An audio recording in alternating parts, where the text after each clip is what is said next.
de perguntas. Vamos fazer 5 perguntas. E depois aí a gente... Opa, a fila está crescendo. Tá, 7 é muito para juntar todo mundo? Agora estamos na hora da cereja do bolo. Então vamos lá. A gente fecha nessas 7 pessoas aí, depois aparece mais alguém e faz uma segunda rodada de perguntas. Falou? Pronto, senão pergunta demais, o pessoal não consegue lembrar o que foi o primeiro perguntou. 2 segundos para cada pergunta. Outras acredite. Bom, para variar, né, o nível das mesas continuam altíssimos. Muito bom mesmo. Agora, quero cumprimentar especialmente o Toffoli. Eu, na minha carreira wasqueira, fui mestre da União Vegetal. E lamento não ter conhecido esse cara no meu tempo. Que pena! Quando ele chegou, eu já tinha ido. Então, mas é o seguinte, eu quero dar uma notícia, Toffoli, que é o seguinte. Infelizmente, você não chegou no primeiro dia e nós não tivemos oportunidade de te convidar para um jantar com a doutora Jaqueline Assis. Oi? Sim, mas é uma da tese de doutorado dela, ela está propondo, ela é consultora da Coordenação de Saúde Mental e do Ministério de Saúde. Não sei se vocês se conheciam. Não conhecia não. Então, está lá um mês também, né? Beleza. Então, e a proposta... A proposta é exatamente de encabular um projeto de pesquisa, e agora fica claro, porque na minha fala eu insisti na pesquisa como uma possibilidade de blindagem, de proteção a essa prática, tem que ser pelo viés. E também, eu não disse, eu fiz parte do GNT. Aqui, Edward e eu, acho que só nós dois, né, Edward, aqui, fizemos parte desse grupo do GNT. E nós somos responsáveis, Edward e eu somos dois responsáveis, por ter colocado isso, a necessidade de pesquisa científica. Temos que passar por um viés científico. Nesse momento, por conta do CRAC, da política, né, que o Ministério assume por questão do CRAC, nós temos que entrar pela viés da redução de danos. Então, assim, é o momento de fazer isso mesmo, dessa pesquisa, e dentro de uma comunidade terapêutica, porque nós precisamos de um ambiente protegido, e a proposta, Toffoli, era assim, a princípio de metodologia, com mais todas essas contribuições que uma pessoa como você pode dar, e depois vem a minha pergunta, que a pergunta é bem rápida, a resposta vai ser rápida também, acredito eu, que é o seguinte, de colocar, por exemplo, 3 grupos, vamos imaginar, dentro de um ambiente protegido, de uma comunidade terapêutica, que aceitasse a fazer isso. Você colocou muito bem dessas dificuldades por conta da lente religiosa que a grande maioria delas tem, e com a sua vocação fundamentalista para defender seus pontos de vista, não sabemos disso. Mas de colocar o seguinte, primeiro grupo, procurar eliminar as variáveis, né? CRAC, vamos imaginar assim, né? Um exemplo, CRAC, faixa etária, procurar eliminar as variáveis, homogeneizar o grupo de estudo no máximo, todos num ambiente protegido, uma comunidade terapêutica. Grupo 1, escolhe-se um ritual estruturado, nós temos tantos rituais estruturados, escolhe-se um, né? Esse grupo vai passar por um ritual estruturado com alguma frequência. Um grupo B, apenas a tomada, toma-se a substância em um contexto protegido, sem doutrina, sem ritual, apenas um ambiente protegido. E o grupo 0, o grupo controle, e fazendo as mensurações. Dentro de uma comunidade terapêutica, visando a redução de danos, que o comprometimento de cura já não é tão pesado quando a gente fala em redução de danos, já temos um outro tipo de cobrança, né? Com o apoio, evidentemente, dos órgãos oficiais e dentro da academia, que é o caso da UNB, em que a JAC faz parte. Então, nós estamos encabulando isso, e se você tivesse um dia anterior, com certeza você estaria conosco no jantar que nós tivemos. A minha pergunta é, topa?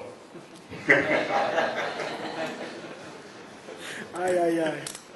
Bom dia, sou Eduardo, sou doutor em neurociências. Essa mesa, para mim, eu quero parabenizar todas as apresentações. Essa mesa é fundamental para mim, do ponto de vista mesmo pessoal, porque eu sou uma dessas pessoas da área biomédica que quer fazer esse tipo de pesquisas. Eu recentemente estou tentando iniciar um pós-doc na Universidade Federal de São Paulo, a Unifesp, com o professor Dartil Xavier, para investigar os efeitos da ayahuasca em humanos, com o liofilizado que o Toffoli mencionou, o placebo, coleta de sangue, de urina, eletroencefalograma, etc. e tal. Eu acho que faltou um pouquinho nas apresentações como é que funciona na prática para a gente. Eu queria dar então aqui um depoimento. O Dartil tem um outro projeto que ele já tinha submetido. Na verdade, quando a gente quer fazer essas coisas, a gente precisa passar pelo Comitê de Ética da Universidade, né? E o Dartil tem um projeto com a ayahuasca que foi barrado no Comitê de Ética, foi negado a autorização para ser conduzido, o que conflita com várias normas e recomendações, sob o argumento de que algum voluntário poderia desenvolver um surto psicótico, teria que ser tratado pelo SUS, e isso ia onerar o SUS, então a pesquisa não pode ser feita. E eu acho que é um pouco o que o Maurício comentou, que de vez em quando a burocracia acaba trazendo problemas e a gente não consegue avançar. Do outro lado, sincronisticamente, na segunda-feira, no início desse simpósio, eu recebi o aval do Comitê de Ética para o meu pedido, que é o segundo que a gente está mandando com a supervisão do Dartil. Então, assim, estou muito feliz, queria compartilhar isso, né? Queria dizer que a gente está conseguindo fazer. Ainda falta financiamento, a gente não tem resposta da FAPESP nesse momento, mas pelo menos a gente já tem a autorização do Comitê de Ética para prosseguir com esse tipo de pesquisa. Mas há várias ainda questões também, não está, porque a parte de análise de sangue e urina, na verdade, não foi submetida ainda, a gente vai ter que fazer um segundo pedido. Então, assim, é uma área que eu acho que é muito delicada. Eu sou totalmente a favor de que hajam pesquisas científicas, eu estou completamente decidido a dedicar minha carreira a isso, e eu espero que o governo cumpra com as recomendações dele mesmo, apesar de virem de órgãos diferentes. Se tem que haver pesquisa, tem que haver aceitação para o Comitê de Ética e tem que haver financiamento. Porque também, se não houver financiamento, como é que vai avançar a pesquisa, né? E queria também me colocar à disposição, eu já conversei um pouquinho com a Rosa ontem, eu acho que talvez antes de se desenhar grupos, né, acho que os comitês de ética vão pedir isso, antes de se desenhar grupos, que a gente traga os dados científicos e faça pesquisas quantitativas e qualitativas do trabalho que já é feito nas comunidades, nas várias que estão aqui presentes e outras que não estão. Só que para isso, eu não sei, eu gostaria de ter mais contato com o pessoal das comunidades, estou disposto a conversar, porque a gente precisa saber como que eles armazenam os dados. Porque se não tiver armazenado de uma forma estruturada, quantos pacientes, qual a idade, qual o sexo, qual a droga que usava, período de uso, etc. e tal, a gente não tem como fazer a pesquisa. Então eu vou discordar parcialmente, eu acho que antes de fazer o que o Gonzaga propôs, a gente tem que trazer tudo que foi apresentado aqui, também pelo pessoal da antropologia que está vendo isso, a gente tem que trazer isso em números, gráficos, e estatística e análise qualitativa também. Tá? Então, se o pessoal quiser comentar um pouco isso e a questão específica de financiamento e comitê de ética. Obrigado.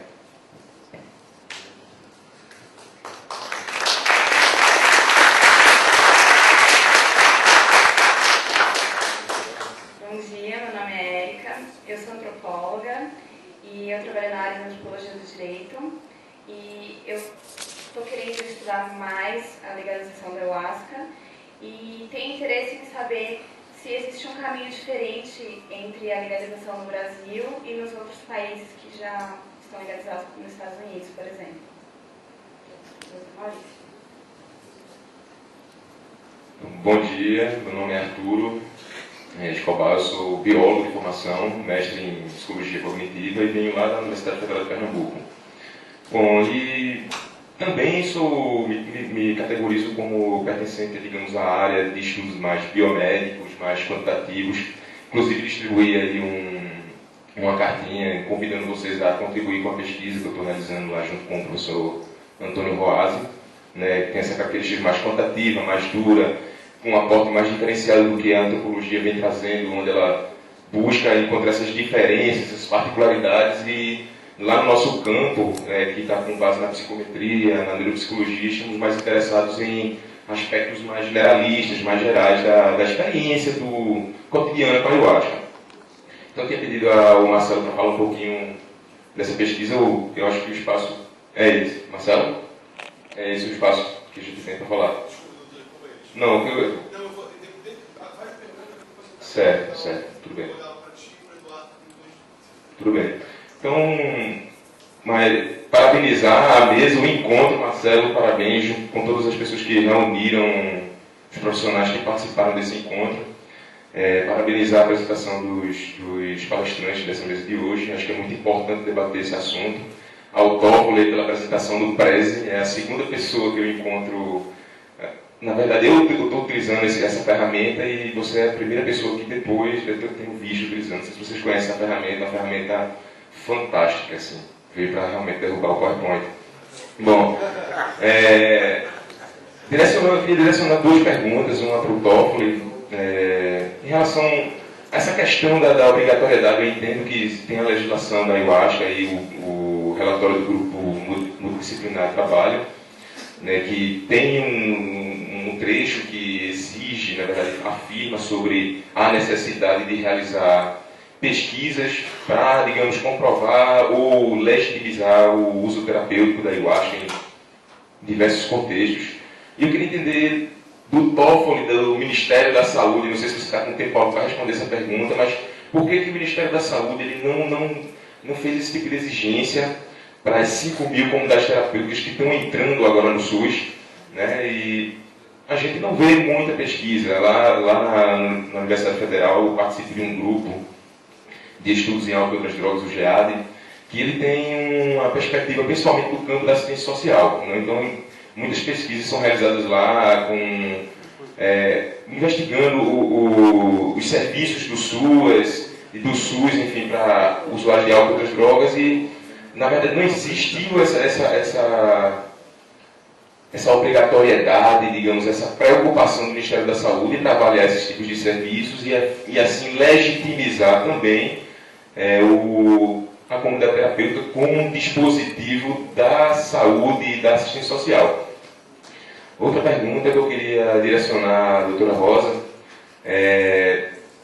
em relação às mortes que têm acontecido com a Ayahuasca lá no Peru, na Colômbia. Eu queria tentar entender o que a senhora pode me dizer acerca do uso de plantas do gênero Brugmansia, do gênero da Datura. A gente sabe que a Ayahuasca aqui no Brasil é composta de duas substâncias, mas quando a gente chega nos contextos xamânicos, tradicionalistas, a Ayahuasca ela tem uma quantidade, uma gama de outras plantas que são adicionadas a essa mistura, dentre elas a Brugmansia, a Datura, que são plantas com um baixo nível de dose letal, certo? Então, inclusive até os efeitos da Datura, da Brugmansia são muito próximos do que a dose letal. Eu queria tentar entender se, inclusive no centro da Taquiwá, se faz uso desse tipo de planta e que tipo de importância poderia ter nesses usos dessas plantas, nessas mortes que estão acontecendo. Certo? Obrigado. Bom dia a todos e todas. Eu sou Roberta, sou aluna do Marcelo, faço parte do recém-criado grupo de pesquisa sobre estudos da consciência dentro do núcleo de antropologia urbana do NAU daqui da antropologia da USP, e também faço parte de um coletivo antiproibicionista que chama Desentorpecendo a Razão, que defende a legalização de todas as drogas. E a gente, nesse coletivo, tem tido uma preocupação muito grande com a proposta de internação compulsória que está rodando aqui em São Paulo, que está rodando no Rio de Janeiro, e que a gente entende como um jeito muito barato de fazer uma limpeza urbana dessas crianças que utilizam crack, mas é uma lei muito perigosa, porque pega e interna compulsoriamente uma criança, está prescrito que a família será avisada após a internação dessas pessoas, é um jeito barato e talvez muito lucrativo para muitas clínicas de tratamento. Então, queria saber a posição do Ministério da Saúde.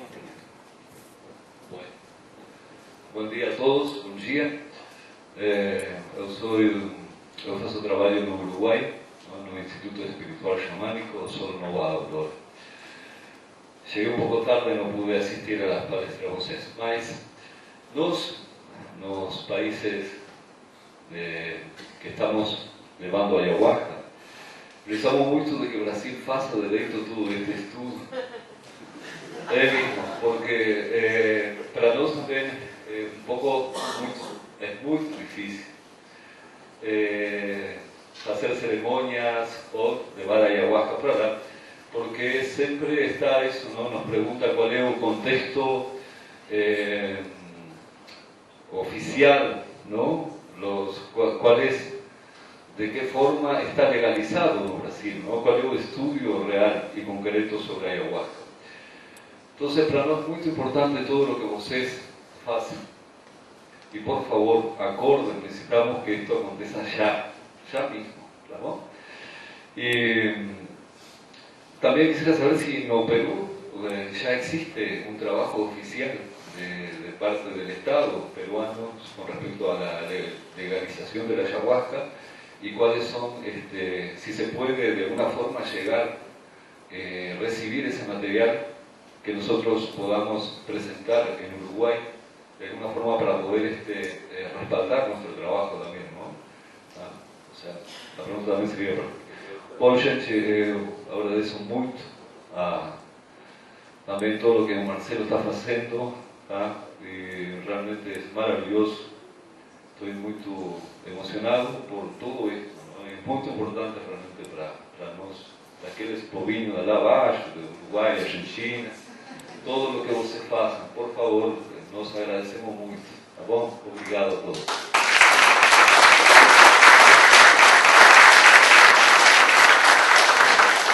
Bom dia a todos. Eu sou Jaqueline Assis, sou pesquisadora da Universidade de Brasília, estou aqui enquanto pesquisadora da Universidade de Brasília, pertenço ao Programa de Atenção às Dependências Químicas da Universidade, coordenado pela professora Fátima Sudbrack. E não estou aqui representando o Ministério da Saúde, né? Estou recentemente lá, não faz... isso é uma iniciativa do meu projeto de doutorado, e então eu queria fazer alguns esclarecimentos destinados a esse assunto especificamente, mas o nosso tema de trabalho, o nosso projeto é Drogas, Complexidade e Sociedade. E dentro dessa perspectiva, atuando hoje principalmente no plano de enfrentamento ao crack com os custódios de rua. E então a minha chegada ela é pela questão da dependência em si, de perceber um contexto propício de repente dentro da redução de danos que nós podemos atuar de forma de redução de danos. Mas sei que a redução de danos envolve algumas questões, por exemplo, que no projeto que eu e o Wilson estávamos discutindo, tem alguns impedimentos. A redução de danos envolve o tratamento em redução de danos envolve tratamento na comunidade especificamente, né? Levar para a comunidade terapêutica é algo que sairia da abordagem de redução de danos. Então, é algo que o Congresso está me propiciando muito, e agradeço também, estou gostando muito desse workshop, desse fórum, que significa, de certa forma, ver várias abordagens e tentar significar esse estudo desse ponto de vista, porque eu estava levando isso de uma perspectiva que eu não estava interagindo tanto com os grupos ayahuasqueiros, estava levando isso de um ponto de vista mais da academia, e não tinha essa percepção dos grupos e de como que os grupos já têm se colocado, e que existe até um outro modelo, né, que é esse modelo de comunidades que tem sido implementado. Então, um pouco aqui é discutir e tentar chegar a um consenso de um modelo para esse projeto.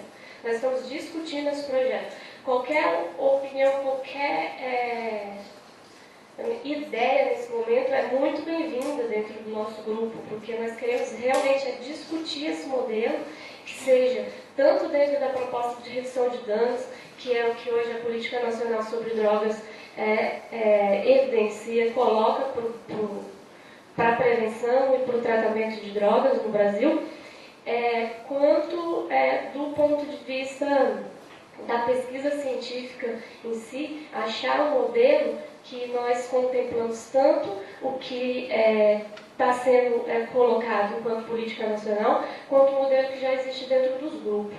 Então, achar esse consenso é muito importante para a gente nesse momento. Muito mais que lançar o projeto daqui a um mês, por exemplo. Então, estamos discutindo a forma de lançar esse projeto primeiro, construir esse projeto, seria essa a melhor palavra, a melhor definição.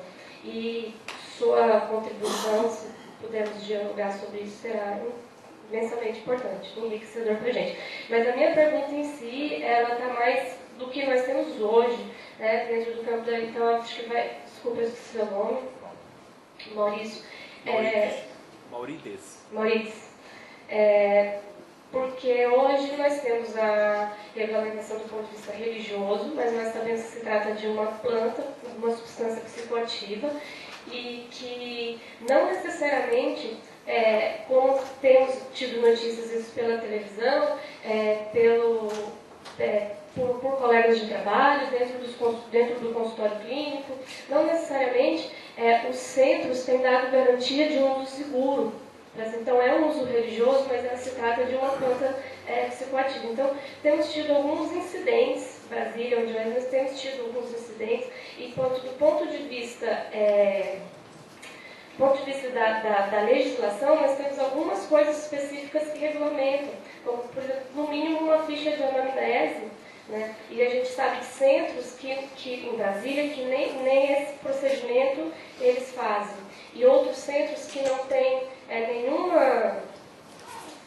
Não é fechado, não tem... As pessoas tomam ayahuasca, saem pela rua e causam, às vezes, algum transtorno coletivo para a população do bairro, e aquilo fica tudo como se fosse referência à ayahuasca. Mas a gente sabe que é uma falta de cuidado daquele centro. Então, assim, como seria a fiscalização? Porque a gente tem uma proposta, a gente tem inclusive alguns usos, uso comercial ele não é legalizado, e a gente sabe que existem diferenças de preço, a gente encontra preços assim, de ayahuasca bastante caros, né, na comunidade. Então, como que é a legalização e o que o CONAD, a SENAD, os órgãos de regulamentação, através de que órgão na sociedade que eles podem efetivamente fazer essa fiscalização, se é que tem que existir, para que evite esse tipo de incidente e que não se caia tudo em nome da ayahuasca. Outra pergunta para a Rosa é como que ela vê essa apropriação da medicina tradicional na cultura brasileira, porque acho que devido ao grande sincretismo religioso no Brasil, nós temos uma prática tradicional indígena que foi absorvida de diferentes formas no Brasil. Então, qual que é a sua opinião sobre esse sincretismo religioso no uso da ayahuasca? Obrigada.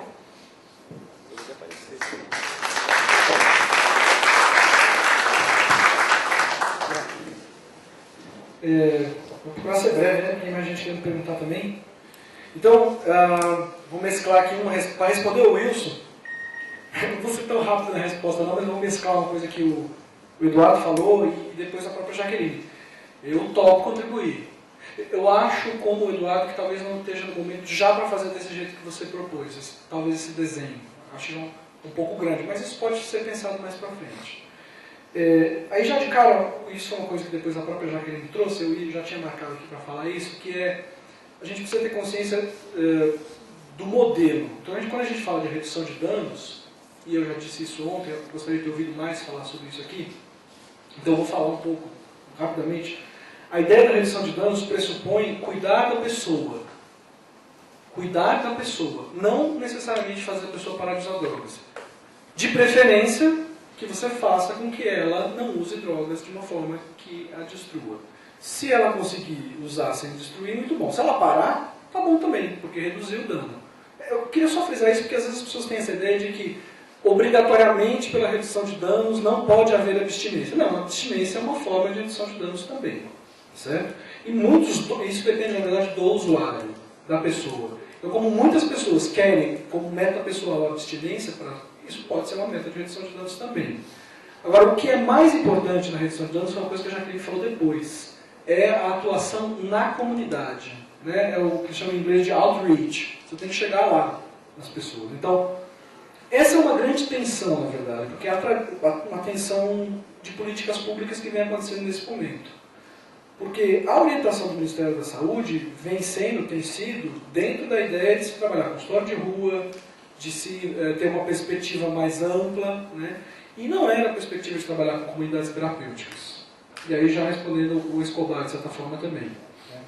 Então, houve um atropelamento político, uma pressão, né? Houve muitas pessoas que, eu não sei se vocês, provavelmente vocês de vários estados devem lembrar disso, tinha muito candidato que dizia na época da eleição, sou contra o crack, sou contra as drogas. Né? Então, tudo bem. Eu não sei como é que você pode ser contra só uma substância, porque o problema não é a substância em si. Mas, na verdade, essas pessoas estavam, muitas delas estavam dizendo, eu sou a favor da comunidade terapêutica ou daquele grupo religioso da comunidade terapêutica tal, X ou Y. E nós temos uma situação de alguns congressistas, eu posso dizer assim, barra pesada nesse campo. Barra pesada. Gente que ganha dinheiro com isso. Né? Enfim, pois é. E aí, mas por outro lado, existem muitas pessoas bem intencionadas também. Mas a fé bem intencionada, sem um direcionamento ético, pode fazer muito mal também. Então, o que a gente pode dizer para vocês é o seguinte: por uma pressão política é necessário acolher. Mas então, já que é para acolher e para entrar dentro do sistema, isso é uma coisa que ainda está sendo delineada, mas aí eu vou colocar a minha posição pessoal. Né? Eu entendo que tem que entrar no sistema de saúde para fazer parte do sistema de saúde. Não pode ser uma coisa à parte. Então, o sistema é laico. Então, as abordagens não podem prever.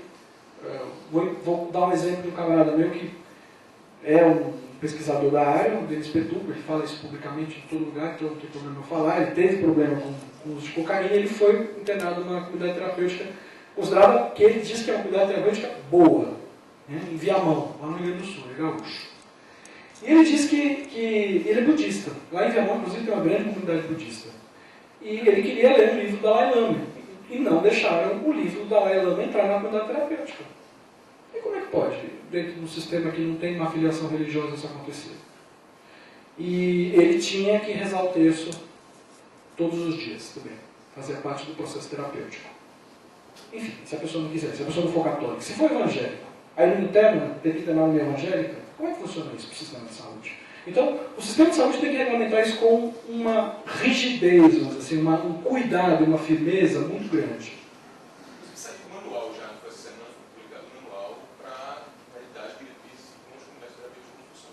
Eu não estou sabendo disso. Isso aí não vem do Ministério da Saúde, talvez. São Paulo. Aqui em São Paulo. São Paulo. Foi lançado segunda-feira na Secretaria São Paulo é outro planeta, né? São Paulo. Desculpa. É que eu migrei nesse planeta, eu estou em outro agora. Tu é paulista? Eu conheço, eu sou terráqueo. Da Justiça. Da Justiça. A Secretaria da Justiça lançou um manual de como montar a comunidade terapêutica. Ai, meu Deus. Olha, eu vou ler, tá? Eu não posso dar opinião sem ler. Eu também gostaria de ter esse Bom, aí, material.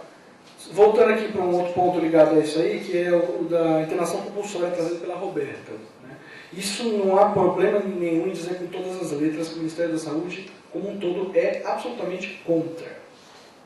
Porque é ilegal. Não tem como ter sustentação legal nenhuma a internação compulsória de adulto ou de criança. E aqui está aqui o especialista no assunto que pode me aprofundar o tema. E, nesse sentido, eu já dei dica de vários documentos, tem um documento que saiu essa semana do Conselho Nacional do CONAMA, né, do Direito da Criança e Adolescente, que é absolutamente impecável em demonstrar a ilegalidade de qualquer medida de internação compulsória. O que existe é a internação involuntária.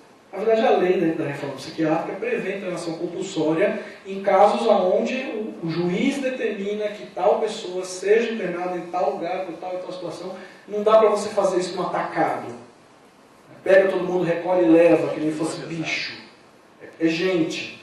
E ainda assim, a recomendação dos sistemas de saúde bem organizados, das redes de saúde mental bem organizadas, é ir lá conversar com esse juiz para entender o que ele queria, porque às vezes o juiz faz isso na melhor das intenções e não está sabendo que pode estar criando uma situação muito difícil para a própria pessoa que está querendo tratar. Então, até isso deve ser discutido, né? Não questionado, mas discutido e desenvolvido. Existe uma outra instância que é a internação involuntária. E aí é o caso quando você precisa internar uma pessoa que está fora de si, com risco de fazer mal a si ou a outras pessoas, e por um quadro normalmente de psicose ou de depressão ao ponto de querer se matar, né? E aí existe a possibilidade da internação involuntária. Certo? E aí tem que estar regulamentado na lei. Vocês precisam ver a lei da reforma psiquiátrica sobre isso. Eu queria só fazer mais um comentário. Eduardo, é engraçado terem rejeitado a pesquisa por risco de psicose, né, nos indivíduos que porventura bebessem ayahuasca, porque todo mundo que toma antidepressivo tem risco de ter um surto psicótico. E, no entanto, ninguém proíbe clinical trial de antidepressivo. É uma questão cultural. E aí nós temos que trabalhar isso aí também, né? Mas, assim, eu não tenho muita experiência nessa submissão que você pediu para falar na submissão, mas de projetos aos comitês de ética. Eu estou começando esse assunto de pesquisar ayahuasca agora. É importante que vocês saibam disso. Eu sou um iniciante. Mas a gente tem que ter jeito e ir pegando o traquejo. É igual publicar em revistas. Tem que saber quem é que está analisando, no que essa pessoa pega, como é que a coisa funciona. E particularmente o comitê da Unifesp é famoso por ser difícil. Né? É famoso. Eu já ouvi relatos a respeito disso. Bueno, yo voy a contestar las preguntas un poco en general, involucrándolas, ¿no? Hay dos ejes, ¿no? Uno es el uso seguro de ayahuasca, prácticamente, y la otra es la parte legal en mi país, ¿no? En la primera voy a involucrar mi opinión sobre el uso aquí en Brasil, ¿no? En el Perú, o normalmente en la Amazonía, la ayahuasca es una práctica de toda la Amazonía occidental que involucra Brasil, Colombia, una parte de Ecuador, el Perú, ¿no? Básicamente. En Guyana no hay, en el norte de Argentina no hay, naturalmente. En Bolivia se dice que hubo, pero ahorita no hay, ¿no? El sur de Venezuela puede ser, más usan yoco ahí. Entonces, tradicionalmente un curandero o un practicante, un chamán, nosotros no usamos la palabra chamán, usamos más vegetalista o curandero, hace cada uno su preparación especial. El ayahuasca varía de acuerdo a cada curandero, de acuerdo a cada etnia, en su preparación y en la forma de consumo. Lo más común es que se tome de noche.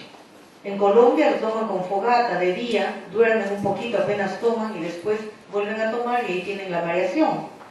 En el Perú se toma generalmente de noche, pero hay algunas tribus que la toman de día en monte, en sitios de muchas plantas, en oscuridad. Generalmente esta preparación es la decocción de la corteza de la liana ayahuasca y de hojas de chacruna como producto principal. Hay tribus que no cocinan el ayahuasca, que la toman cruda.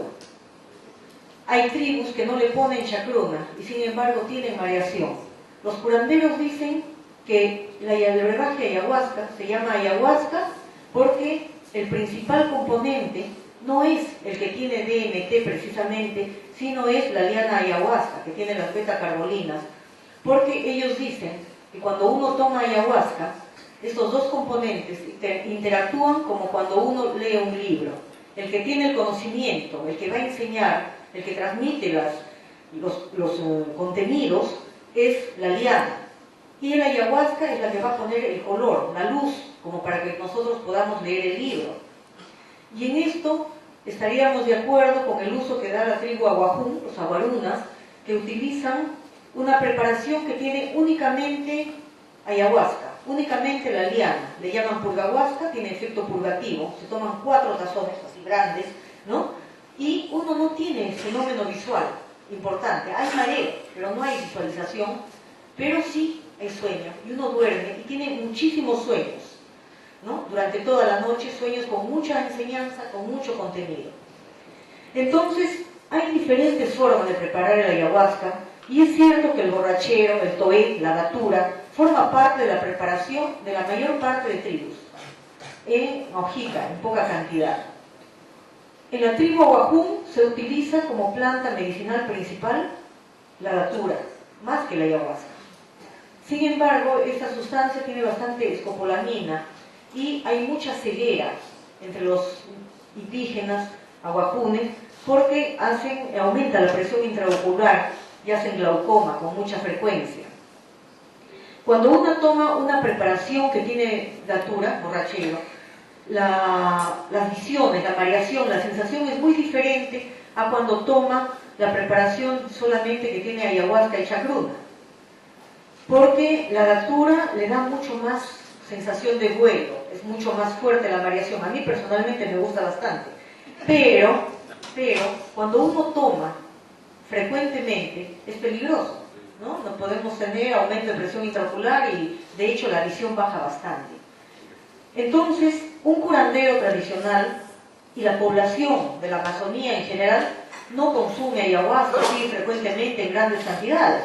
En la ayahuasca hay personas que nunca la han tomado en el sitio donde vivimos y algunos la toman máximo 3 veces en su vida, porque no es una cosa de consumo, es una cosa que uno toma cuando necesita tener decisiones claves en su vida, cuando uno está en situaciones muy especiales y necesita la ayuda del mundo otro, el mundo de la trascendencia espiritual para solucionar su problema, sea de salud, sea intelectual, o a veces el problema es que se le perdió un chanchito, o que ha tenido una chica que mira y que no le hace caso, entonces quiere saber cómo hacer caso. O sea, hay diferentes niveles de problemas, y la ayahuasca se utiliza, como digo, muchas veces 3 veces en toda la vida. Los curanderos no tienen sesiones masivas de 20, 30, 50, impensables, de 100 personas. Es decir, un paciente, 2 pacientes, 3 por noche. Es un ritmo de trabajo bastante diferente. Sin embargo, no podemos deslegitimizar las otras formas de trabajo, porque obviamente hay un fenómeno que es actual, que es innegable, que es la urbanización de la ayahuasca, del ritual de ayahuasca, que sale de su contexto tradicional y que viene a las ciudades para suplir un poco esa necesidad de conexión con el mundo espiritual de sociedades que han cortado sus vínculos con sus raíces, con sus conocimientos ancestrales. En este momento, ¿no? En este contacto de esta medicina ancestral con un mundo moderno que tiene formas de funcionar diferentes y en que las personas a veces están consumiendo sustancias diferentes, con alimentación diferente, con intención diferente, ¿no? No podemos evitar también que estemos en riesgo de accidentes, de problemas y de reacciones inesperadas. Entonces, ante esto, ¿no? En este uso un poco diferente, sacado diferente de su contexto inicial, vemos que también los resultados son diferentes. Podemos nosotros tomar ayahuasca en un contexto curanderil, donde se respetan todas las normas, ritualizado, donde la persona que lleva a cabo la sesión tiene herramientas que le permiten actuar en el mundo invisible con una carga curativa, ¿no? En ese caso yo pienso que la persona que toma la medicina, que tome la ayahuasca, va a estar ante una oportunidad de un real cambio interior y un proceso de terapia que le permita, como dicen algunos psicólogos, que es el trabajo del terapeuta, salir del pasado, de las cargas, de las cargas personales y las memorias antiguas y llegar a proyectarse el futuro con un sentido de vida, con una oportunidad de abrir el camino hacia un trabajo hacia una vida sana. Eso sería un trabajo terapéutico que resuelve problemas. La otra posibilidad es de que el terapeuta sea, como dijimos, un convidador de ayahuasca, alguien que, con buena intención, generalmente, porque vamos a aprender desde el cambio de la terapia, que uno tiene buena intención de curar al otro, pero sin tener las herramientas suficientes como para actuar terapéuticamente, va a dar la planta, probablemente en un contexto también ritual, más o menos ritual, puede ser un ritual o simplemente darla como medicina, y en ese caso la planta también va, si el paciente está bien preparado, va a tener efecto, porque la ayahuasca es medicina. El ritual protege, potencia el efecto y profundiza, determina los diferentes niveles en que va a actuar, cuerpo físico, cuerpo energético, cuerpo espiritual.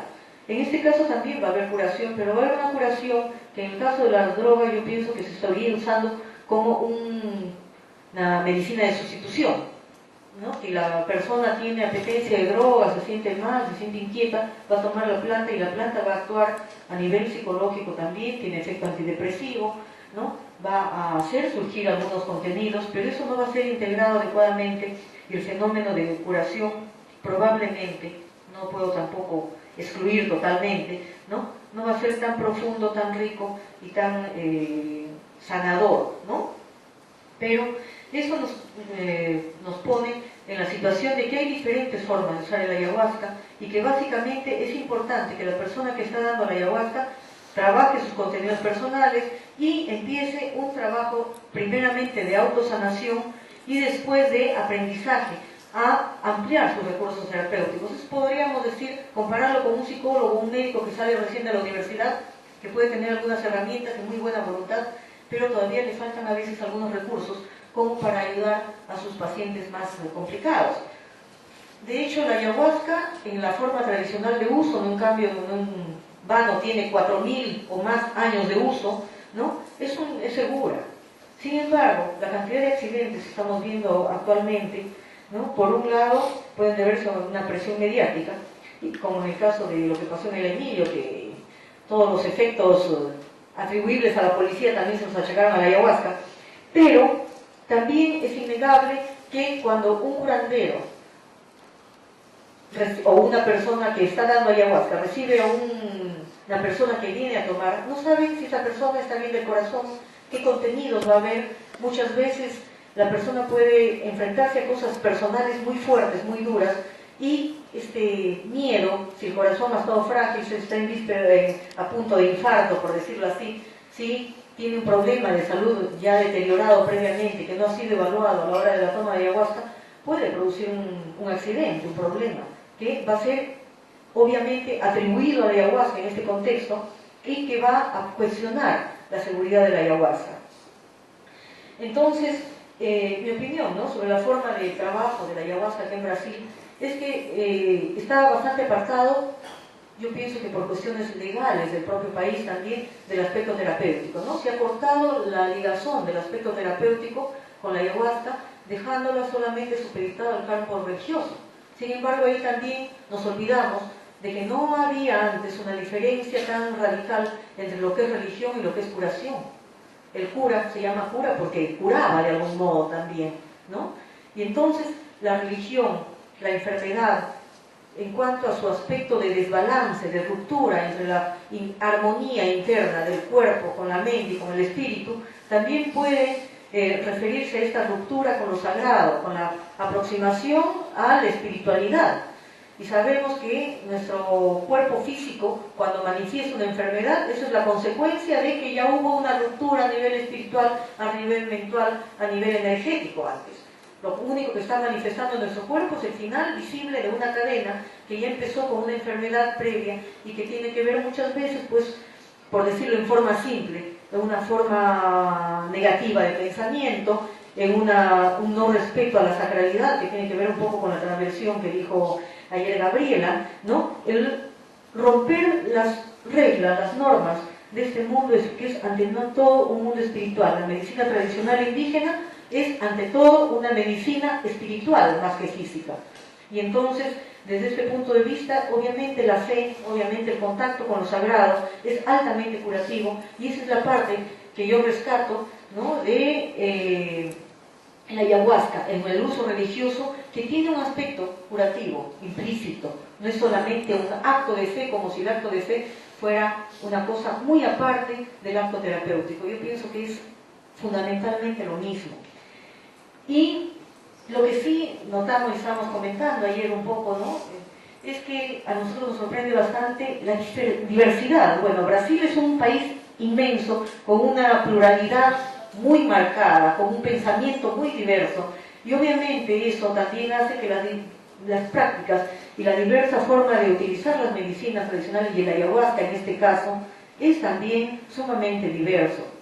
Yo creo que nadie tiene la llave de la verdad, la posibilidad de deslegitimizar otros usos, pero sí, yo creo que en aras precisamente del resguardo, de la seriedad, de la responsabilidad del uso de la ayahuasca, sería interesante ponernos a conversar, formar una red de intercambio que nos haga ponernos de acuerdo en puntos básicos, como la necesidad de que la persona que toma ayahuasca sea evaluada, que haga al menos una cartita en que reconoce qué enfermedades tiene y qué cosas no tiene, para el resguardo de la persona que da la ayahuasca. Una especie de liberación de responsabilidad, ¿no?, de saber que la ayahuasca tiene un uso religioso, pero que también es medicina, y es medicina fuerte, ¿no? Y entonces, como medicina fuerte, tiene un mínimo de cuidados, un mínimo de restricciones, un respeto al ritual que es importante porque es lo que nos va a permitir la ida al mundo invisible y volver a este mundo cotidiano a encarnar los aprendizajes que estamos trayendo. Dentro de todo esto, ¿no? Esto nos mueve también al aspecto de la legalidad, porque la gran diferencia entre una medicina y una droga, ¿no? Es el hecho de la acción, del resultado. El ayahuasca bien manejado no es tóxico, no es adictivo. Y no podemos permitir que sea visto como una droga, porque estaríamos todos fuera de la ley para empezar, porque nuestro cuerpo forma los componentes de la ayahuasca. Entonces todos portamos cantidades de ayahuasca y todos tendríamos que estar presos porque estamos cargando droga en nuestra cuerpo, ¿no? Sobre esto, ¿no? Y para responder un poco acerca de cómo hicimos el dossier legal de la ayahuasca en el Perú nunca se cuestionó la legalidad de la ayahuasca, porque sería cuestionar la legalidad de todos los grupos étnicos que todavía la utilizan en lo cotidiano y que no habría forma de prohibirla, ¿no? Pero sí nosotros pensamos que era indispensable un reconocimiento del Estado. Este reconocimiento no ha venido por el lado de la salud, del Ministerio de Salud, sino del lado de la parte cultural, y para eso hemos tenido que mostrar toda la producción artística, toda la producción literaria, todo el rescate de las lenguas en los icaros, toda la importancia de la ayahuasca para la transmisión del conocimiento, del lenguaje, ¿no? Del aprendizaje de los curanderos, y también demostrar que hay estudios serios sobre uso de ayahuasca en enfermedad de Parkinson, en parasitosis, en diferentes enfermedades, cosa que hay bastante en internet y en la literatura, porque la ayahuasca empezó a ser estudiada para el mundo occidental a fines del siglo XIX, ya hay bastantes documentos, no es necesario redescubrir la pólvora, por decirlo así, ¿no? Hay bastantes estudios, y parte de los estudios que nos han servido muchísimo en cuanto a estudios contemporáneos han sido precisamente estudios hechos acá en Brasil, ¿no? Porque Brasil tiene posibilidades de poder hacer investigación científica, y el estudio Huasca, con todos los estudios sobre letalidad, dosis tóxica, falta de adicción, hecho por el equipo de Jace Callaway, ¿no? Por Rick Straussman. Entonces, hay bastante documentación. Nosotros hemos tenido bastantes problemas legales también, en el sentido de que, ya que es francés, ese no es el problema, pero el problema es que en Francia son muy inquisitivos, no hay no era inquisición ahí, y se cuestionaba mucho el uso de ayahuasca, porque tiene todas las connotaciones para ellos de droga, ¿no? Y todo lo que es salir, modificar el estado de conciencia, asusta. Entonces, el principal impedimento que encontramos para la defensa legal de la ayahuasca, ahí en Europa, es que la mayor parte de la investigación está en inglés.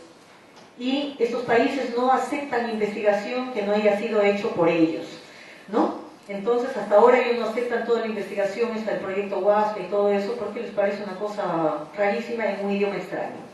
Entonces, yo creo que esta conformación de una red de intercambio, de mecanismos legales, de cómo se han hecho cómo ha hecho el dossier de legalización de la ayahuasca, y lo puedo compartir, ¿no? Todo el documento, ¿no? La resolución está en internet, ¿no? Pero yo pienso que es importantísimo que estemos en contacto, que se difunda, que podamos intercambiar todas esas noticias que hay acerca de los supuestos castigos, de los avances que hay, de las opiniones que hay sobre el uso de la ayahuasca legal, todas las amenazas hacia la ilegalidad también, porque finalmente, como recurso terapéutico, yo pienso que aun cuando no haya estudios tan específicos, que es importante hacerlos, no solamente cuantitativos, también cualitativos, ¿no? Pero todo esto va a aportar para la legalidad y la aprobación de un uso terapéutico en todos nuestros países, en todos los países, al menos que tienen ayahuasca, y en los que no tienen también. Entonces, hay muchas cosas que podemos hacer, pero lo que nos puede dar fuerza es la seriedad, el hecho de que mostremos que no es un uso solamente para volar un poquito con ayahuasca y después probar otra droga y después otra, sino que hay un uso que es curativo, que se aplica a campos donde la medicina oficial no funciona ni aporta mayores resultados. Eso es importante, ¿no? También no ir más allá de lo que está demostrado, Si yo dijera ahorita que la ayahuasca cura cáncer, que cura SIDA, que cura todo, obviamente voy a perder credibilidad. Ahora, en el campo de las experiencias, específicamente, y ayer lo dijeron nuevamente, una cosa que es sumamente importante es que confronta a la persona que está acostumbrada a cambiar su estado de conciencia, a modificar su conciencia, lo confronta a una cosa que es más fuerte y que es curativa. Entonces yo creo que estamos ahí en el mismo registro del consumo de drogas, y es por eso que en este campo específico estamos, como decimos, curando droga con droga, curando las adicciones con las visiones, porque son visiones curativas. Y en este campo es donde el sistema oficial solamente ofrece castigo, represión y básicamente o encierro en manicomios, ¿no? Ofrece, ¿qué cosa? A lo más una cura de desintoxicación, el paciente se desintoxica, sale limpiecito y después vuelve a consumir, porque la problemática de fondo no está resuelta, porque estamos en una sociedad que genera adictos, una sociedad adictógena, y ante la cual el sistema oficial, como está en el mismo sistema, no ofrece ninguna respuesta.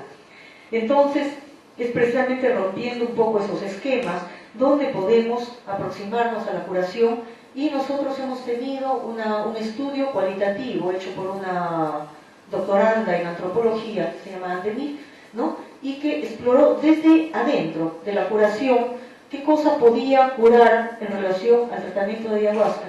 Y los resultados son bastante importantes, no solamente por la evolución posterior del paciente, que nosotros hemos hecho estadísticas en nuestro centro, pero también por la percepción del paciente de qué cosa le dijo la ayahuasca, porque la ayahuasca nos habla, ¿no? Y eso, un estudio cuantitativo no va a salir, no es el DMT que nos habla, es el espíritu de la planta completa, precisamente el efecto tóxico. El vómito es el fenómeno de autorregulación de la planta que va a impedir que hagamos una sobredosis, ¿no? Entonces, cuando tratamos con plantas completas que tienen, digamos, los principios activos, pero también los principios de autorregulación, ¿no?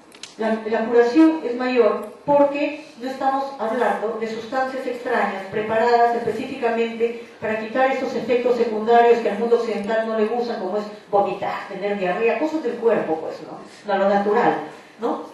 No le gusta porque el occidental es muy limpio, está en la cabeza, y le gusta la visión, no le gusta la purga. Entonces yo creo que hay que volver un poco a la raíz de lo que es la medicina tradicional, ¿no? Y estudiarla, pero desde diferentes puntos, y no solamente con parámetros occidentales, que es importante para hablar el mismo lenguaje, poder comunicar y no generar anticuerpos, pero también explorar desde adentro. Y ahí una cosa que nos daba mucha pena con Jack, es que acá, con la experiencia que tienen ustedes con las iglesias de uso de ayahuasca, tienen una experiencia increíble, de experiencias, de aprendizajes, de sesiones, ¿no? Que no están siendo exploradas, porque como se trata en un contexto de religión, no hacen estadísticas, tratan de demostrar que no hacen estudio clínico, de que no están curando, y están perdiendo toda esa información. Entonces yo no sé, tapando las orejas acá al representante del Ministerio de Salud, si pudieran empezar a hacer un poquito de investigación, aunque sea para ustedes solos, para autoexperimentación, para autoevaluación, ¿no? Y que en algún momento puedan, porque eso no sería experimentación humana, no necesita permiso, porque la gente está yendo voluntariamente y son bebedores habituales de ayahuasca. Entonces para eso no necesitan un consentimiento informado, un permiso del comité de ética, sino que estarían haciendo un estudio observacional de afuera de personas que habitualmente toman ayahuasca y que les van a contar qué dieron, pero no están induciendo ustedes, no están drogando a la gente. Entonces yo pienso que ese tipo de estudios desde todos los ángulos, ¿no? Si podemos hacerlos, compartirlos, ¿no? Y publicar todo lo que se pueda, va a ser sumamente de ayuda para este proceso de legalización que no se va a dar ahora, pero que yo creo que tiene que estar en camino. Gracias.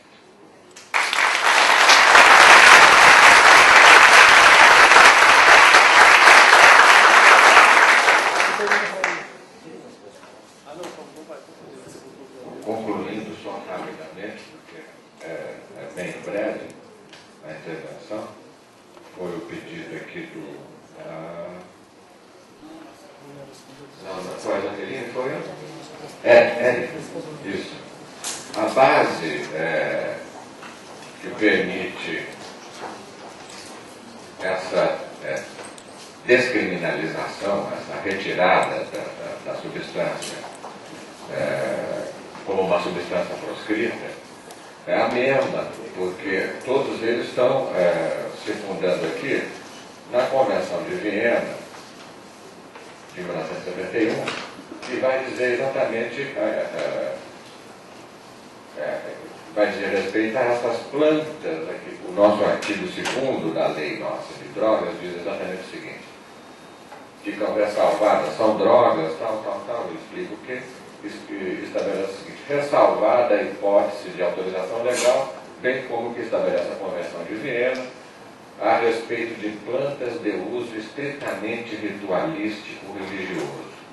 A partir daqui, dessa ideia que estabelece na Convenção, da possibilidade do uso ritualístico religioso, é que se passou a fazer esses estudos antropológicos, enfim, multidisciplinares, do qual o Edward fez parte, acho que de todos eles desde o início, né? Que resultou na retirada da ayahuasca dessa lista das substâncias proscritas. Isso já vem, nós temos aqui, inclusive, nesse relatório, que foi o último de 2004, um histórico dessa situação, que já se dá desde 86, se não me engano. Num primeiro momento ainda era uma, desde 86, num primeiro momento ainda era uma suspensão para um estudo, para um exame, mas depois foi retirado efetivamente da lista e, portanto, essa não é mais uma substância proscrita, mas com essa ressalva para fins estritamente ritualísticos religiosos. Posteriormente, agora é que vem se trabalhando essa questão da possibilidade da utilização para finalidades terapêuticas. Agora, essa hipótese é tratada também nesse relatório, né, com relação a finalidades terapêuticas, e ficou aqui a Câmara Especial aqui, que realizou esse estudo no Conselho Nacional de Políticos de Drogas, propôs, inclusive, isso já fica aqui uma sugestão também, é uma outra via a ser talvez acionada, articulada, né? Porque já desde 2004 há essa proposta da constituição de um grupo de trabalho para o estudo, em caráter experimental, das possibilidades terapêuticas da ayahuasca. Isso ficou consignado, inclusive, no próprio relatório da Secretaria de Políticas Públicas, do Conselho Nacional de Políticas Públicas sobre Drogas, e dizendo, inclusive, já dando aqui uma formação inicial de como deveria se compor esse grupo de trabalho, representantes das áreas que atendessem, entre outros, os seguintes aspectos: antropológico, farmacológico, bioquímico, psicológico, social, psiquiátrico, jurídico. Integrariam também o grupo representantes das comunidades usuárias da ayahuasca, né? E as indicações, então, seriam realizadas com prévio aviso e tal, para que se pudesse fazer esse diálogo das áreas acadêmicas e tal. Então isso já ficou consignado no próprio parecer que estabeleceu, que determinou a legalização do uso ritualístico, religioso da ayahuasca. Diante desse quadro, mas isso ficou estacionado, agora está mais estagnado, ficou a proposta, ficou essa decisão nesse sentido, sem nenhuma consequência prática. A formação desse grupo aqui, afinal de contas, acabou não se dando. Hoje, com essa nova realidade, com essa nova articulação, enfim, eu acho que isso pode ser, inclusive, cobrado a efetividade dessa determinação, dessa deliberação, que caiu no vazio. Isso também é uma possibilidade de ação, né? E com relação a Jaqueline, o que você deu conta, o caso que você dá conta aqui, Jaqueline, dessa situação de Brasília, não se enquadraria nem no uso estritamente ritualístico religioso e nem no uso terapêutico. Não me parece que você está me dando notícia do que ocorra numa comunidade terapêutica e nem em nenhuma religião ayahuasqueira. Você está me falando de uma de uma utilização meramente comercial. Você está me dando uma cotação de preços que as pessoas estão adquirindo e utilizando como uma substância psicoativa, psicotrópica, como qualquer outra, que está no comércio para fins recreacionais. Não é? Essa situação, inclusive, pode descaracterizar a própria autorização que foi dada aqui, trazer de novo a discussão à baila de que se deve ou não criminalizar a conduta, ou se essa substância deve ou não voltar a uma lista de substâncias proscritas. A ocorrência de uma situação dessa natureza, a reiteração, sair desse controle informal, que é exatamente o que dá base à descriminalização dessa situação, sair desse controle informal, desse controle social informal, dá margem, inclusive, a recolocar essa discussão na pauta de se devemos ou não retomar a criminalização com relação a essas condutas. Né? Então isso daqui foge totalmente, e quem deveria, numa situação dessa, investigar ou fiscalizar com relação a uma atividade estritamente religiosa, isso não cabe às próprias associações onde estão ligadas às religiões ayahuasqueiras ter a sua formalização, uma questão inclusive ética, como estava dizendo aqui quem me antecedeu. Né? Então, a utilização da substância pode ganhar esse tipo de desvio. Isso pode ser, inclusive, prejudicial. Então, eu creio que era esse o esclarecimento. Obrigado.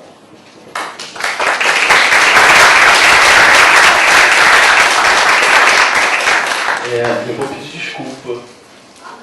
Eu vou, cara, porque senão a gente vai se embolar no trecho. Deixa eu só responder a causa. Só nós dois que já estamos. Então, um minuto para perguntas e respostas. Então a gente vai se embolar porque ainda tem uma outra parte que eu quero trazer e senão não vai dar tempo das pessoas falarem. Eu não posso ir embora sem fazer. Bem rapidinho, pergunta, bem rapidinho a resposta, por favor. Então, essa pergunta eu fiz essa pergunta ontem e eu assim não tive uma resposta da pergunta que eu tive. Então talvez eu tenha feito a pergunta numa mesa que não era mais adequada para responder a minha questão. Então eu quero perguntar aos senhores, aos três, o que define nessa categoria dentro do direito, dentro da medicina, do que é o uso estritamente ritualístico religioso e do que é esse uso terapêutico. Porque eu vejo assim, nas minhas pesquisas de campo que isso é uma coisa que está tão agregada uma à outra que para mim fica difícil assim, estabelecer uma fronteira, para mim como antropóloga, que estou em campo. Então eu quero saber, para vocês, médicos, advogados, o que caracteriza essa fronteira, né, esse divisor de águas entre o que é estritamente ritualístico religioso e o que é o terapêutico. Vai passar mais do que um minuto. Não, rapidinho a resposta. Essa pergunta aí dá uma tese de doutorado. Não, só vou perder a surpresa. Veja bem. A surpresa vai embora. Eu creio que já foi respondido aqui da dificuldade de se fazer essa divisão, é óbvio. Né? De qualquer sorte, o que tem se utilizado são critérios objetivos. Está dentro da liturgia, está dentro da ritualização, enfim, é um aspecto meramente religioso. Se você está se utilizando da substância num processo terapêutico propriamente, como os processos que foram relatados aqui, fora do aspecto litúrgico, religioso, se você está se utilizando dessa substância numa terapia de substituição, por exemplo, que é uma estratégia de redução de dano, né? Isso vai ter que ser regulamentado pelas vias do Ministério da Saúde, como foi exposto aqui pelo Toffoli. Então, essa distinção é objetiva, embora eu também concorde contigo que esses processos aqui estão intimamente relacionados. Né? Mas a questão aqui, o critério é mais objetivo. Se você está se utilizando disso como um remédio, como uma terapia, você está fora dessa permissão que já foi dada aqui, dessa descriminalização que já foi dada. E estaria se utilizando, então, indevidamente, teria que ter outro tipo de autorização para isso. E a autorização para isso são as mesmas autorizações relacionadas a remédios. É algo não antropológico, que eu concordo contigo, né? Mas é essa a definição, basicamente.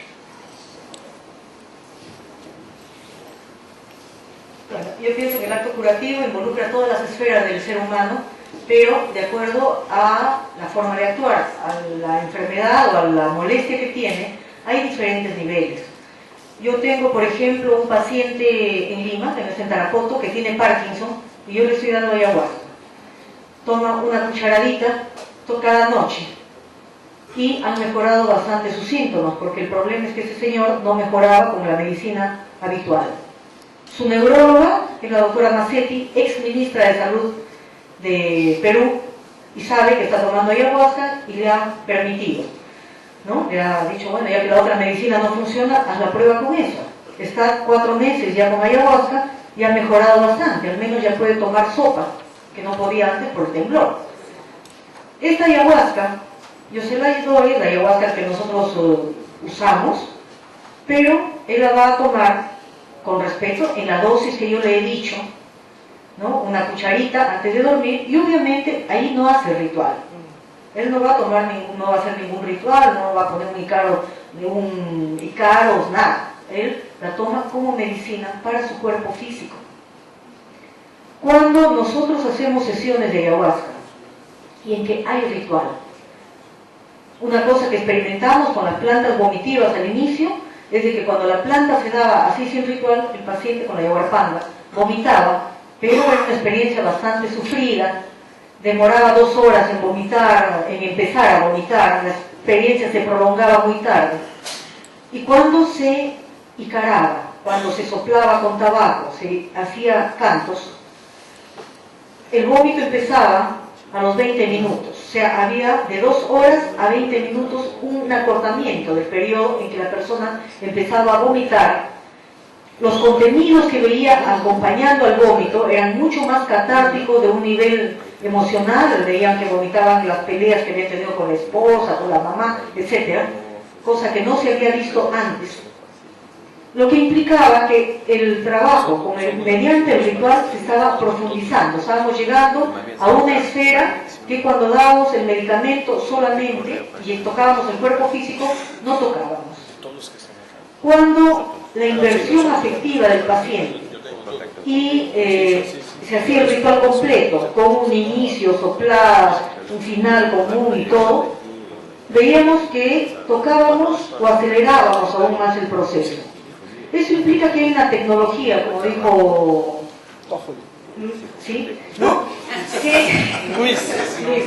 que hace que esta medicina, la forma de uso, tenga mayor o menor especificidad de acuerdo a dónde se quiere llegar. Y de acuerdo a dónde se quiere llegar, depende mucho del diagnóstico que se ha hecho. Si nosotros tomamos una sesión de ayahuasca con un paciente que de un momento a otro empieza a oler a azufre y a gritar como si fuera un demonio y a ver demonios, ¿no? Tenemos mucha posibilidad de que haya una especie de infestación por fuerzas negativas, por fuerzas del mundo invisible, que lo han poseído, ya sea mediante el consumo de drogas, en que también se abre el cuerpo energético y está abierto para la incorporación de energías que son extrañas a la persona. En ese caso, sobre todo eso es muy frecuente con los pacientes que toman alcohol, ¿no? En este caso, una curación que llegue solamente a la desintoxicación al cuerpo físico no va a ser suficiente.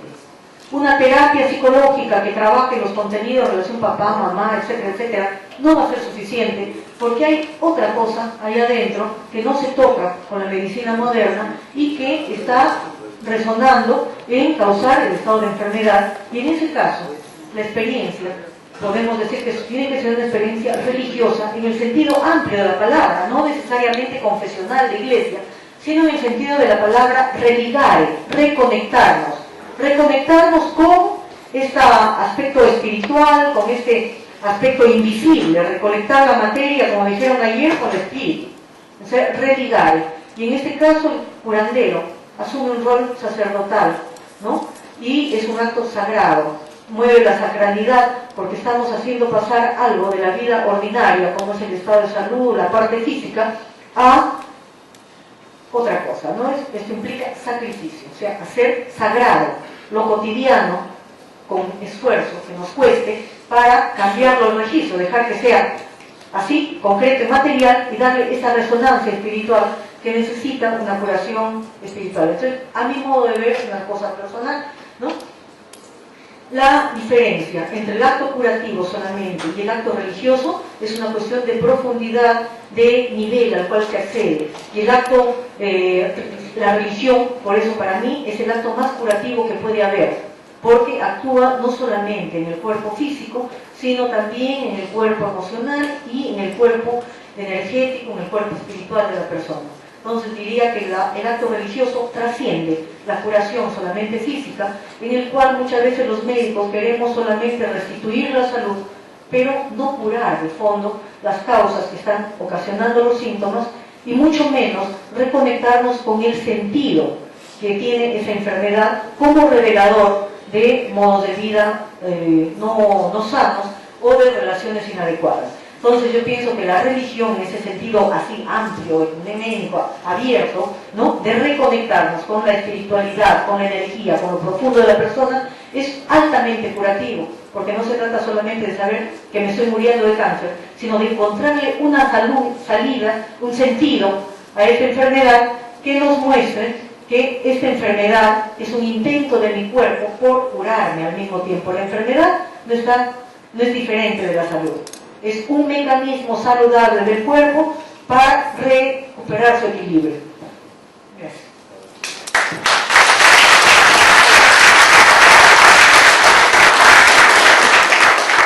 Gabriela, eu acho que do ponto de vista conceitual, né, e também tudo isso que a Rosa falou já responde do ponto de vista, sim, várias esferas, né? Uma esfera espiritual, uma esfera mais conceitual, como o Maurício respondeu. Eu vou responder burocraticamente.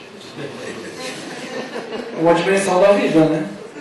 Então, assim, terapêutica é aquilo que tem alguma maneira de ser regulamentado e entrada dentro do sistema. Pelo sistema de saúde. Então, por exemplo, as curas da Umbanda não são regulamentadas pelo SUS. E nem devem. Nem deve. Mas se existe a proposta de pegar as pessoas e tratar, cuidar delas, que seja para depressão, que seja para, enfim, e que isso seja um ato curativo, um ato de saúde, aí isso tem o sistema, né, eu sei que a gente não gosta dessa palavra, mas enfim, a responsabilidade do Estado, de alguma maneira, fica vinculado a isso. Então é terapêutico nesse sentido. Agora, concordo com você, existe uma zona de sobreposição enorme, tem, enfim, muitas coisas já explicam sobre isso na antropologia da saúde, inclusive. Depois a gente pode conversar mais, tem até umas referências interessantes que eu acho que a gente pode olhar para ver essa questão. Respondendo à Rosa, sobre, assim, algumas pesquisas já foram feitas, né? Você já citou, inclusive, que elas foram importantes no processo de legitimação no Peru. Então elas estão acontecendo. O que eu acho que elas não estão acontecendo no ritmo e na velocidade que poderiam estar acontecendo. Isso eu concordo com você. Eu acredito que esse estudo aí que eu estou participando, que a gente vai ter um número grande de pessoas da União Vegetal tendo respondido um questionário de qualidade de vida, o questionário do RUCOL, que é da OMS, um questionário sobre história de uso de drogas, presente e passado, e também eu incluí algumas perguntas sobre o uso de antidepressivos serotoninérgicos, porque, como você disse, tem essa história teórica do risco das pessoas morrerem ao estar usando antidepressivos serotoninérgicos, e a gente ainda não ouviu nenhum caso. Eu posso até dizer para vocês que tem algumas dessas pessoas que estão bebendo ayahuasca, estão tomando antidepressivo, que vão no meu consultório. Não estão morrendo, com certeza. E acredito que tem outros psiquiatras aqui na sala que sabem que existe uma maneira de trabalhar bem com isso. Embora aqui quem esteja falando não é o representante do Ministério da Saúde neste momento. O tempo todo. Bom, enfim, só para concluir, eu acho que uma coisa muito importante que a gente tem que pensar sobre tudo isso é que a ayahuasca não é um fim. A ayahuasca, o vegetal, a ayahuasca, a yahé, como vocês quiserem chamar, é um caminho. Acho que para muitas das pessoas que estão aqui, a ligação com o chá é um caminho, não é um fim em si. Então é olhando nesse caminho que a gente chega em outros lugares, de preferência lugares mais elevados, mas a gente tem que tomar cuidado com quem a gente anda e como a gente anda. Não é? É só isso. Graças.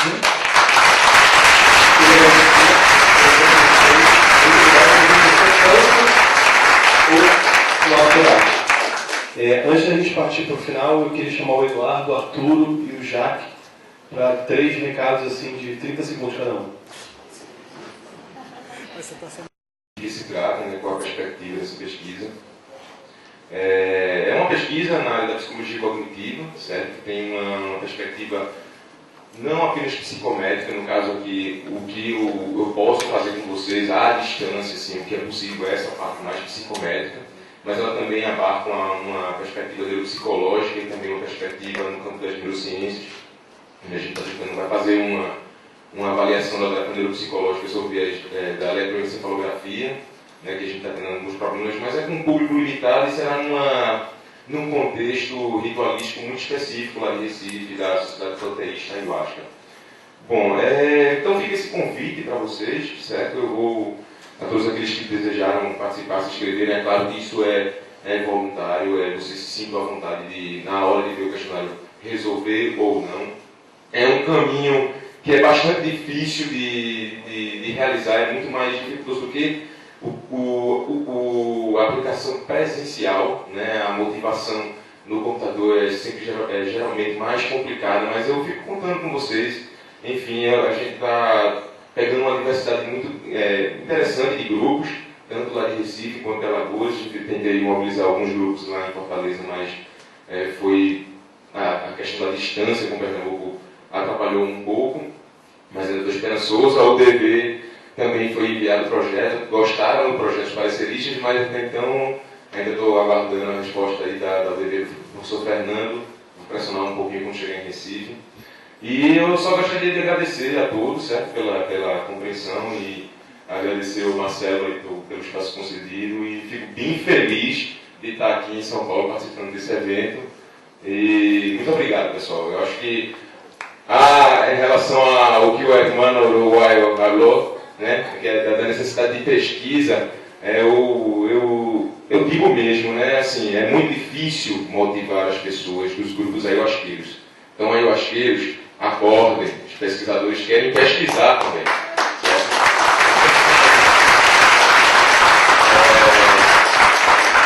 Mais um recadinho assim, também para os hermanos, essa pesquisa que eu estou realizando, ela tem também uma versão em espanhol, certo? Já revisada por um nativo.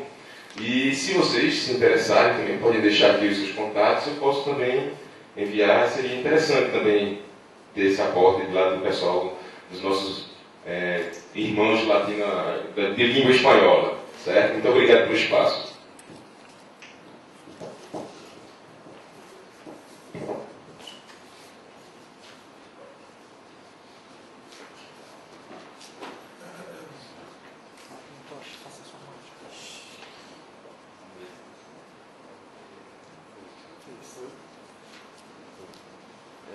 Eu queria estender um pouco, não é exatamente sobre a ayahuasca, mas tem tudo a ver. Belo Monte, né, não vou ficar discursando aqui, mas é um convite no dia de hoje, às 8 horas da noite, na Matilha Cultural, na rua Rego Freitas, no centro, próximo da igrejinha que tem na Avenida Consolação. Vai estrear um documentário brasileiro novo, foi lá filmar o que eles chamam de Vozes Não Consideradas. Então o nome do filme As Margens do Xingu, Vozes Não Consideradas. O filme vai passar às 8 horas da noite. A entrada é colaborativa, ou seja, é gratuito, mas quem puder levar alguma colaboração, todo mundo lá agradece. E depois do filme vai ter um debate sobre a construção da usina com o Dr. Felício Pontes, que é o procurador do Ministério Público Federal do Pará, que é a principal voz oficial no Brasil sobre as questões legais, direitos humanos e tudo que envolve essa obra. Então eu queria fazer esse convite, estender para todo mundo.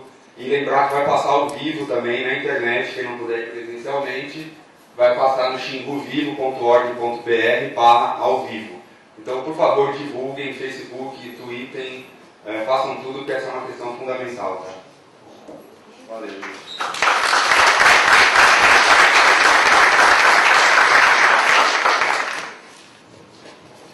Bueno, hemos solicitado a Marcelo, que es el organizador de este encuentro, la posibilidad de que esta reunión tenga forma de seguimiento, de continuación, y hemos propuesto la creación de una red de intercambio sobre medicinas tradicionales y dependencias, sobre el tema específico de la dependencia, ¿no? Adicción, drogadicción, dependencias, y la relación con la ayahuasca, pero un poco más que la ayahuasca, un poco todas las plantas que se utilizan o técnicas de la medicina tradicional, para fomentar un poco vínculos de intercambio de información con diferentes fines.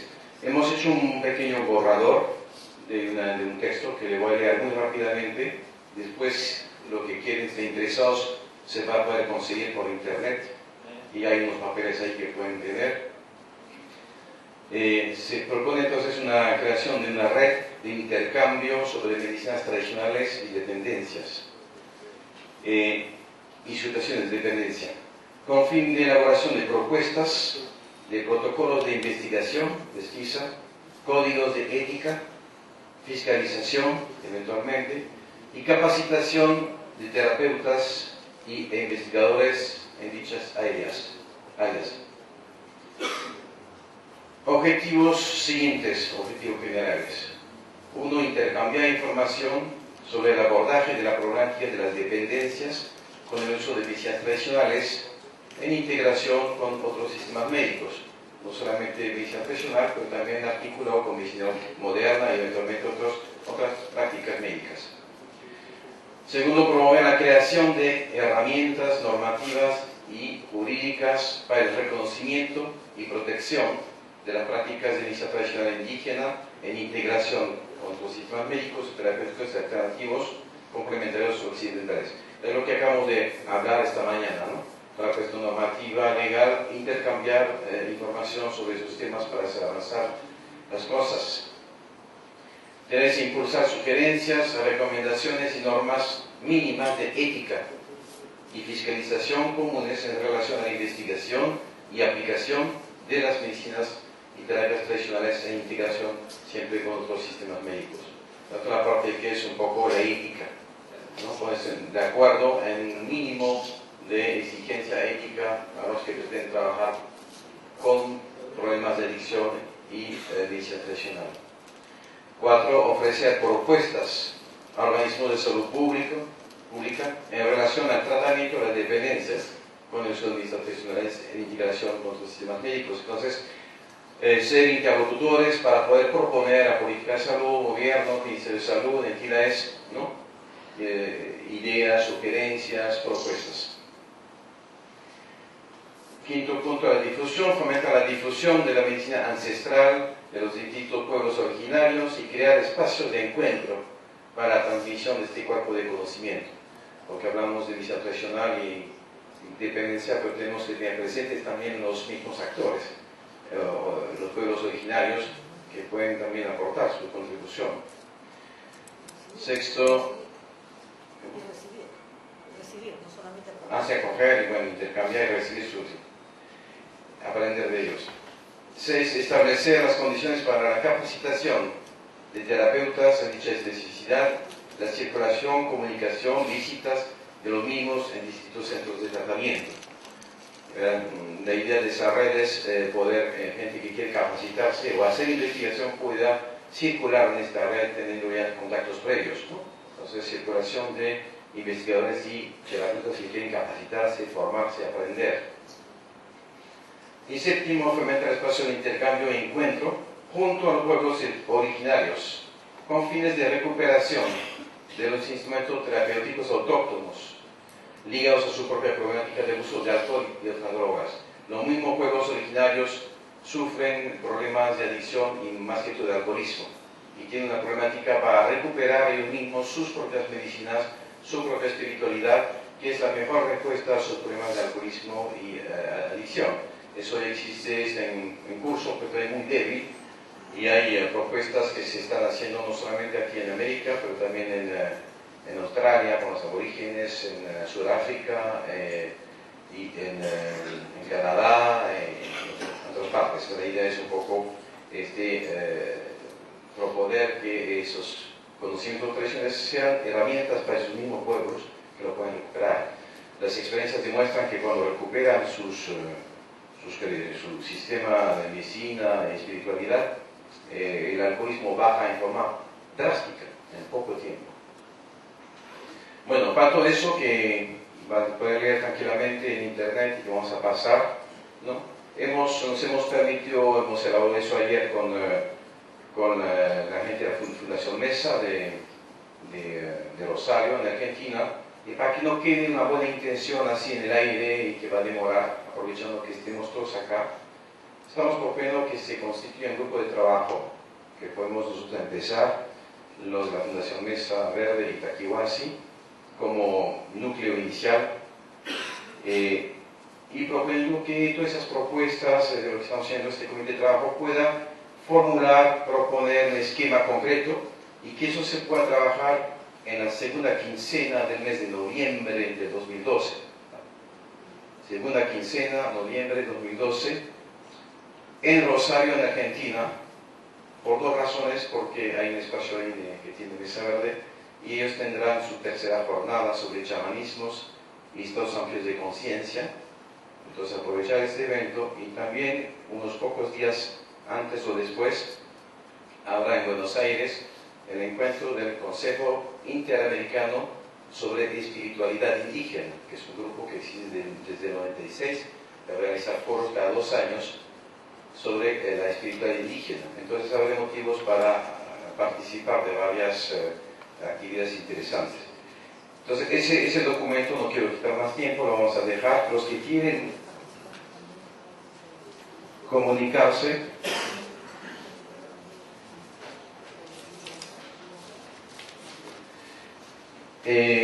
queremos solicitar una representación ahora, si están de acuerdo, porque aquí está la gente de Argentina, nosotros somos de Perú, pero estamos en Brasil.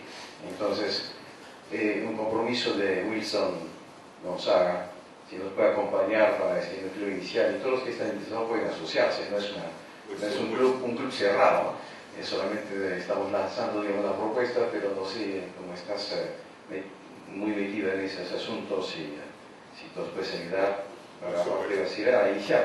Bueno, acepto, gracias. Bueno, hemos creado un contacto en internet que se llama Red Ayahuasca, y vamos a pasar, pero pueden apuntar, Red Ayahuasca, en nuestra palabra, @gmail.com. Eso que va a ser de dirección de enlace para todos los que quieren participar de este Red, no sé cómo se